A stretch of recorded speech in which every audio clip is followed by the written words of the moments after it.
नमस्कार, स्वागत है आपका चुनाव आज तक पर। मैं हूं रवीशपाल सिंह। एमपी के मन में मोदी, मोदी के मन में एमपी, इसी नारे के साथ भारतीय जनता पार्टी इस बार के विधानसभा चुनाव में मैदान में उतरी है। प्रधानमंत्री मोदी आज मध्य प्रदेश के सीधी पहुंचे, जहां उन्होंने बड़ी जनसभा को संबोधित किया। सीधी से भाजपा प्रत्याशी रीति पाठक के लिए चुनाव प्रचार किया। लेकिन हमारा आज का विश्लेषण सिर्फ सीधी के लिए नहीं, बल्कि पीएम मोदी के जो एमपी में पिछले एक साल के दौरान ताबड़तोड़ दौरे हुए हैं, उसे लेकर के है। क्या इसीलिए भाजपा ने ये नारा गढ़ा है, एमपी के मन में मोदी, मोदी के मन में एमपी?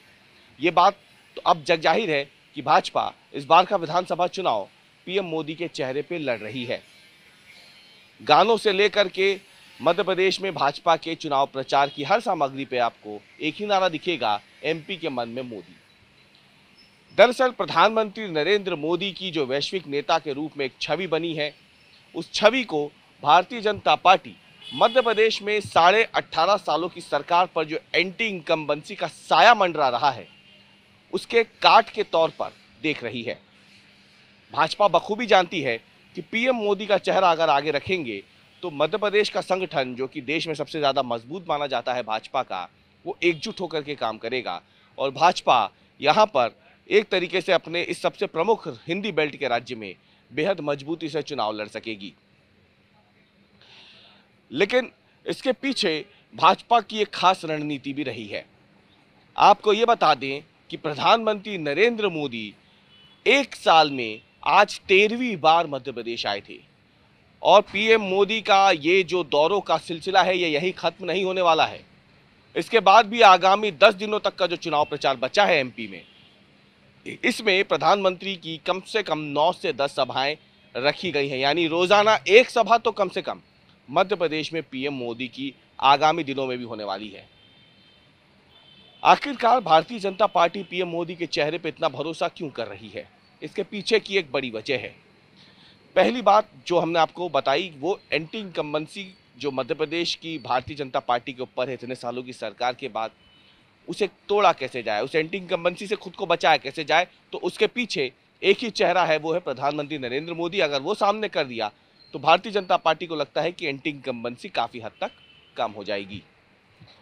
दूसरी सबसे बड़ी बात यह है कि अगर यहाँ पर किसी एक को सीएम फेस के तौर पर भाजपा ने प्रेजेंट कर दिया, तो बाकी के जो लोग हैं, बाकी के जो नेता हैं, जिनका नाम गाहे बगाहे मुख्यमंत्री की कुर्सी के लिए आता रहता है, वो इस बात से नाराज़ ना हो जाए कि उनका पत्ता एक बार फिर से कट गया।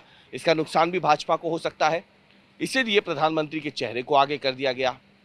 दूसरा, प्रधानमंत्री जहां पर भी रैली करते हैं, उसका असर उस विधानसभा सीट के साथ साथ आसपास की कई सीटों पर होता है और इसीलिए भारतीय जनता पार्टी ने विशेष रणनीति के तहत प्रधानमंत्री के दौरों को इस तरीके से डिजाइन किया है कि वो मध्य प्रदेश की एक बड़ी आबादी तक अपनी बात पहुंचा सके। शहडोल हो, जहां पे आदिवासी बहुल इलाका है, वहां पर प्रधानमंत्री मोदी की रैली रखी गई। सीधी, जो कि विंध्य में आता है, और यहां पर भारतीय जनता पार्टी एक तरीके से पिछले चुनाव में बेहद मजबूती से उभर के आई थी। यहां पर क्योंकि सीधी में पेशाब कांड के बाद केदार शुक्ला जो स्थानीय विधायक हैं और इस बार निर्दलीय चुनाव खड़े होकर के भाजपा को खासी टक्कर देने के मूड में हैं, उनको भी, उनकी बगावत से भाजपा को नुकसान ना हो, इसके लिए भी प्रधानमंत्री नरेंद्र मोदी को इस सीट पर चुना गया है सभा करने के लिए। माना जा रहा है कि विंध्य की इस सीट पर यदि मोदी प्रचार कर रहे हैं तो इसका असर आसपास की कई सीटों पर होगा। विंध्य में जहां भाजपा पिछली बार बेहद मजबूत रही थी, इस बार वो अपने गढ़ को, विंध्य को उतना ही सस्टेन कर पाएगी, या फिर हो सकता है यहाँ पे वो सीटें बढ़ा ले। दूसरी सबसे बड़ी बात यह है कि प्रधानमंत्री नरेंद्र मोदी जब आते हैं तो उनके भाषणों में एक तरफ जहां विपक्ष पर जमकर हमले होते हैं, तो वहीं डबल इंजन की सरकारों के कामकाज का लेखा जोखा भी होता है। प्रधानमंत्री एक अच्छे वक्ता भी हैं और जब वो बोलते हैं तो उन्हें सुनने के लिए जो लाखों लोग, हजारों लोग उस समय मौजूद होते हैं, और वो जिस तरीके से एक माहौल बनता है, वो आसपास की कई सीटों पर असर डालता है। इसीलिए भारतीय जनता पार्टी ने प्रधानमंत्री नरेंद्र मोदी के इन दौरों को इसी तरीके से डिज़ाइन किया है। अभी प्रधानमंत्री का आपको बता दें कि शहडोल हो, मालवा हो, विंध्य हो, इन तमाम जगहों पे अलग अलग स्थानों पे दौरे हो चुके हैं। रतलाम में वो जा चुके हैं, मालवा है वहाँ से। अभी निमाड़ में प्रधानमंत्री के दौरे होना बाकी है, मध्य भाग में प्रधानमंत्री के दौरे होना बाकी है।